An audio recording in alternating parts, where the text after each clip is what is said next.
Why would anyone confess to a crime they didn't commit? Back in 1515, the mere threat of the Iron Maiden was enough to make hundreds confess to anything just to avoid its embrace. But did torture truly work? Or did it simply create more victims? Today we will uncover 20 medieval torture methods and discover if the stories are even worse than you've ever imagined. Let's begin with number 20. Forget quick torture. The rack was a slow-motion demolition of the human body. You were strapped down, your wrists and ankles tied to opposite ends of a giant wooden frame. The executioner would start cranking. Not fast, but inch by screaming inch. Ligaments would snap like wet rope. Shoulders popped out of their sockets. Hips tore open. Ribs strained until they fractured. The sound wasn't just bones breaking. It was the sound of you unraveling. Blood loss was minimal. The pain was biblical. The real terror was that they could stop at any time and then start again. Confess, deny. It didn't matter. You would talk, or you would keep stretching until your skin split and you were taller by half a foot. Guy Fawkes himself was racked in 1606. Afterward, he was so mangled his signature was a shaky scribble. And the worst part, the rack didn't always kill you immediately, meaning you might just wake up in the middle of round 2. This wasn't just a collar, it was a medieval chokehold from hell. The collar of spikes was a heavy iron ring, lined with inward-facing spikes, each an inch or two long, positioned to dig into the throat, jawline and base of the skull. Once locked on, every movement, even breathing, drove the spikes deeper. Victims couldn't lie down without puncturing their neck. Sleep was impossible.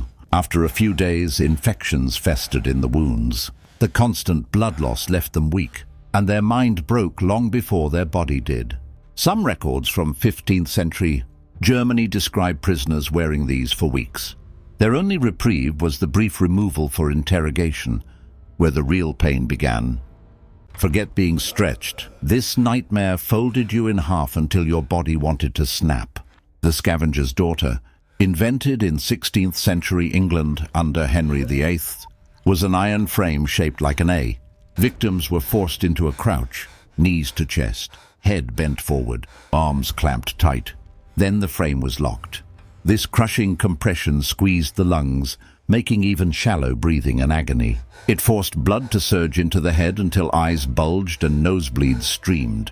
Chroniclers mention noble prisoners in the Tower of London, collapsing into unconsciousness after mere minutes. It was the twisted opposite of the rack not pulling you apart, but compacting you into a ball of suffering. Burning at the stake. It wasn't just flames. It was theater, fear, and slow execution, all in one. Burning at the stake was used across medieval Europe for heresy, witchcraft, and treason. Public squares packed with thousands came to watch. The victim was chained to a post, often with green wood stacked around them so the fire burned slower, prolonging the agony. In England's Marian persecutions, from 1555 to 1558, over 280 Protestants were burned, some taking more than 30 minutes to die. The stench was unforgettable. For rulers, it was more than punishment.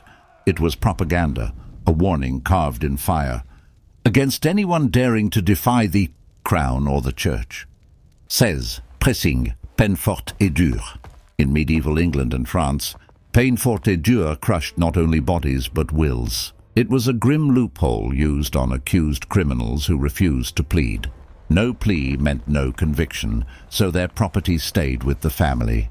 The victim lay naked on the ground, a board placed across their chest. Weights, first stones, then heavier iron slabs, were added slowly. The pressure made ribs snap like twigs and lungs collapse. In 1692, during the Salem witch trials, Giles Corey was pressed for 2 days. His last recorded words, "More weight." Pressing was torture disguised as legal process, a calculated mix of pain and psychological warfare. 15 crocodile shears. If you were guilty of treason in late medieval Europe, execution wasn't just about death. It was about making a public example. The crocodile shears were forged iron tongs with 4 or more serrated jaws, shaped like a crocodile's mouth. Heated until glowing red, they were clamped around the offender's fingers. toes, or worse. The teeth didn't just pierce. They bit deep, tearing flesh and splintering bone. The point wasn't just pain, it was spectacle. The crowd could hear the hiss of burning flesh and the victims' screams over the executioners, hammering blows. 14 strappado. If medieval torture had a sound, it would be the sickening crack of tearing ligaments from the strappado. The victims' hands were tied behind their back. A rope was looped around the wrists and hoisted over a high beam. With one sudden drop, the full body weight wrenched the shoulders out of their sockets, often on the first pull. The pain was so intense it could cause permanent paralysis or death from shock. In Florence's Piazza della Signoria, it became a public stage for hoistings, the crowd watching bones snap while the accused screamed confessions. 13. The Branks. If you thought medieval punishment was all blood and broken bones, think again. The Branks, or Scold's Bridle, proved psychological torture could be just as devastating. Emerging in 16th century Scotland, it targeted women accused of gossip or nagging. The device was an iron cage fitted over the head with a flat plate forced into the mouth, sometimes with spikes to tear the tongue if she tried to speak. Women were paraded through town while crowds jeered and threw filth. It left no fatal wounds, but the emotional and physical scars could last a lifetime. 12. The Garrote. The garrote was execution by slow strangulation, but with a brutal twist. The victim was seated, and an iron collar was locked around their neck. A screw or lever at the back was turned slowly, pressing a metal bolt into the spine or throat. Early versions caused slow asphyxiation. Later models added a sharpened point that crushed the cervical vertebrae instantly. The psychological horror was profound. The victim sat calmly, feeling the cold iron, knowing the next twist could either choke them slowly or break their neck in one snap. 11. The pillory and stocks. The pillory and stocks weren't just public shaming devices. They were slow-motion torture machines. A condemned person, locked in place for hours or days, became a living target. Crowds hurled rotten food, dung, stones, and even boiling liquids. In 1623 London, a man accused of fraud died in the pillory after a stone crushed his skull. Survival depended not on the sentence, but on the mood of the mob. 10. The coffin torture. The coffin torture was exactly what it sounded like. An iron cage shaped to fit a human body, sometimes barely larger than the victim. Used across medieval Europe, the condemned were stripped naked, locked inside and hung in public squares. They were left to starve, dehydrate, or freeze. In more sadistic cases, executioners smeared them with honey to attract insects. The sight of the corpse, ribs protruding and flesh rotting, was meant to stick in the minds of anyone considering the same crime. 9. The knee splitter. The knee splitter wasn't a subtle device. Picture two opposing metal plates, each lined with spikes, clamped around the knee and screwed tighter until the joint shattered. It wasn't meant to kill outright. It was designed to destroy the body's ability to move. Victims were often left permanently lame, crawling rather than walking. No battlefield injury was this precise. This was targeted destruction, ensuring agony lasted a lifetime. 8. Tarring and feathering. If burning at the stake was hellfire, tarring and feathering was hellfire with glue. Used on pirates and mutineers as a warning, the victim was stripped and lashed to a post. Boiling tar, heated to over 200 degrees, was poured or brushed directly onto the skin. The tar bonded to flesh, sealing in heat and causing deep blackened blisters. Finally, the victim was set alight, turned into a human torch.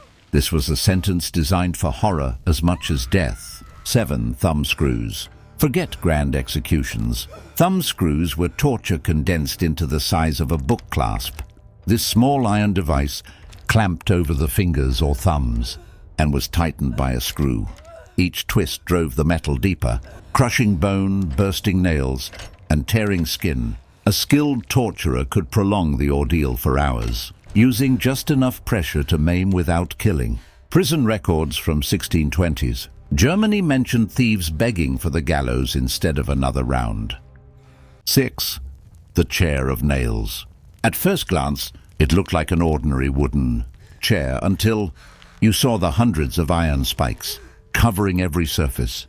Victims were stripped and strapped down, their own body weight driving the spikes into flesh. The spikes were often heated red-hot first, turning the torture into a combination of impalement and burning. Tight leather straps ensured you couldn't shift to relieve pressure. Every twitch drove the points deeper. This wasn't just a chair, it was a throne of agony. 5. The iron gag. The iron gag was a punishment designed to make breathing itself unbearable. It was a metal clamp forced deep into the mouth, pressing the tongue down, while a sharpened edge dug into the roof of the mouth. Victims were locked in place with iron straps around the head. Every movement of the jaw or attempt to breathe scraped tender flesh.